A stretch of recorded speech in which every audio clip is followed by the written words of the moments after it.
It's a real pleasure for me to welcome Muthama Muasya here today. Muthama is a plant scientist based at the University of Cape Town in the Department of Biological Sciences, where he is also the head of the department. Muthama, his main interest is in the origin and evolution of the Cape flora, and we're hoping that you will tell us about the way in which plants are being affected by the sixth extinction. So one of the things that I'm well aware of is the extinctions of animals and their diversification. But the plant diversification, can you give us some ideas about what we understand from the fossil records of plants? Thank you for having me and to talk about my passion part of research, which is the plants. I would say that we have a scanty record on extinctions of plants, especially when you look at fossil deposit. By the nature of plants, fossilization does not happen frequently, and where it has happened, it has left us with fragments of material that we cannot easily reconstruct as exhaustive as studies on animals. For example, if we look back into the West Coast Fossil Park, at the period of between 5 and 7 million years ago, we see good record of animals, but the plant vegetation that was there then is fairly scanty. We see from pollen fossils evidence of palms, but all we can say is that there were palms from pollen. We cannot be able to say what kind of palms there were.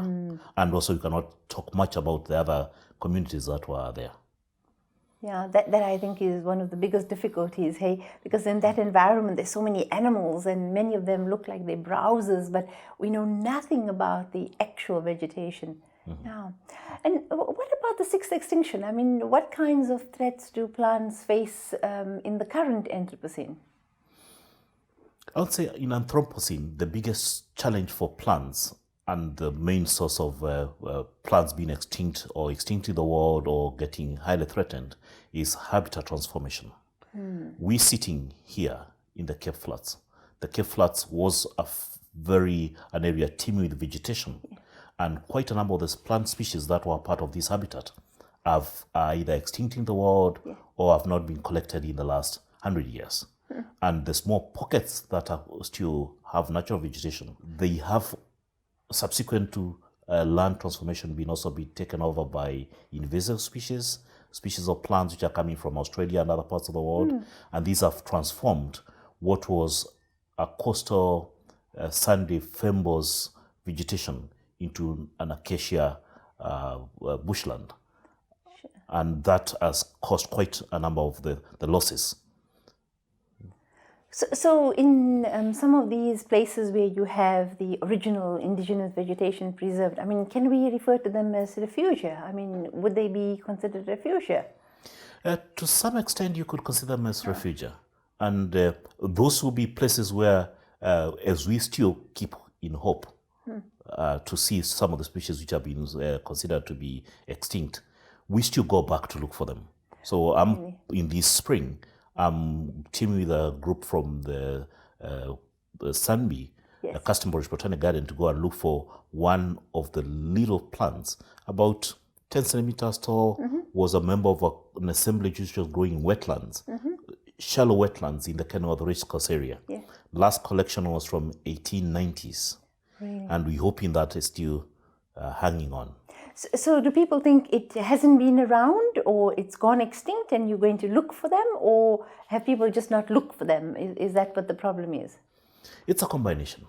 When we reconstruct occurrence of plants from herbarium specimens mostly, and it's only in the last 10 years that there has been effort to red list all South African plants and to see which ones have not been collected recently and to try to revisit those sites. Okay. And so for the taxon that I'm talking from the wetlands in Kennewick Race Course, Isolepis barbifera, it was known, it's last known from a specimen from a wetland from over 100 years ago. Goodness. I have been there several times in the last 10 years. I've not seen it, but I'm still living in hope. But in the same habitat, one of the Ericas, and Ericas are part of the South African fynbos vegetation, a species which was thought to be extinct, Erica fasticillata, later found in a botanic garden outside South Africa, regrown from cutting, is now being reestablished in the same Really? site. Wow. And is picking up well. Goodness. And do we have any reason why that Erika went extinct? It's mostly habitat transformation. Really? But when we talk about habitat transformation, there are several aspects of it. One is the physical area of a plant, but also its associated ecosystem services. Yes. So for plants which are pollinated by animals, Yes. if you transform the habitat such that the pollinators I'm are no longer there, then you might end up with a population so small that it's not forming seed. And if there's a freak fire event and no seeds have been formed, then it's wiped out. Wow. And that perhaps when we look at Anthropocene, fragmentation of habitats is one of our major threats, where pieces of land are being reduced so small units, such that that viable community of interacting plants and animals and microorganisms is destabilized.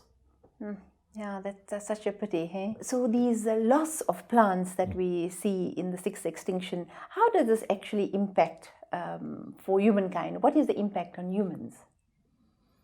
That's a difficult one, because if you look at what we use directly, you could say that 90% of the starch that we consume globally, it's coming only from about 10 plants. If you look at what we use for our medicines and such, also it's a subset. But by losing this diversity, what we are losing is our potential to use biodiversity into the future for needs that we no longer have now and which will arise. Yes. That's from an ethical perspective. Also from a perspective of Homo sapiens being a species, coexisting with other species. Loss of any species is still, it's a loss of the world. Biodiversity, yes, exactly. Yeah. Well, thank you very much for coming to join us in talking to us about the extinction of plants. I think we've all learned so much about how important it is to live in harmony with the environment.